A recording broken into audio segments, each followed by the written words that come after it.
Hi, Devin. Hey, how's it going? Good. How are you? Thanks for getting together today. Yeah, definitely. Thank you for meeting me. Yeah. Things have been okay. I've just kind of been trying to learn about this new diagnosis, reading up on it a lot, trying to really figure it out.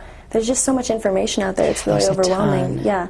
I think the hardest part is going to be school, the school system. Patrick's, going to join this IEP program, and we're trying to work with these people, utilize these resources, and I just feel so lost, and it's been really hard.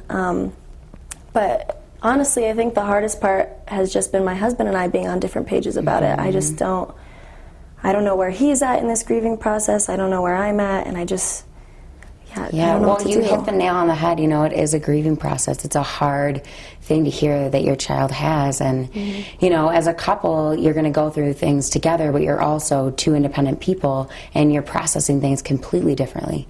But I have to tell you, I just took my husband to a therapist, and you know, she really whipped him into shape and made him get it, you know, in a way that I couldn't, and that I honestly just didn't have time for, you know, between my two older ones, and then dealing with Lucy and her diagnosis and my own grieving process. You know, like, you're an adult, figure it out. So that's why the therapist, she just took care of all that for me. Okay, yeah.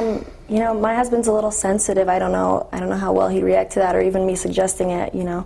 So I'm not really sure if that's a good idea. You should just, you know, throw it on him, and if he's even remotely open, I'd be happy to meet you there. I can give you the number and the address today, actually. Oh.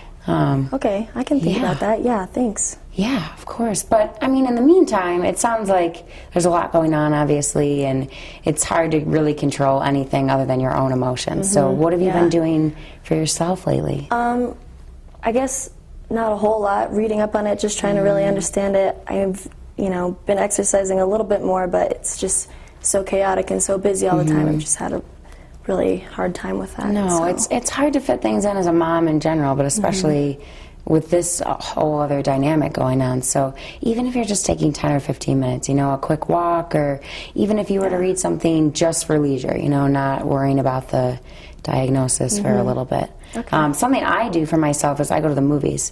You know, it's dark, I can just kind of zone out and focus on something else completely different. Yeah, that's a good suggestion. Okay, I'll try that. Yeah. So why don't we check in again next month and see where you're at and where your husband's at? And Yeah. Okay, that'd be great. Okay. Thank you. Thanks.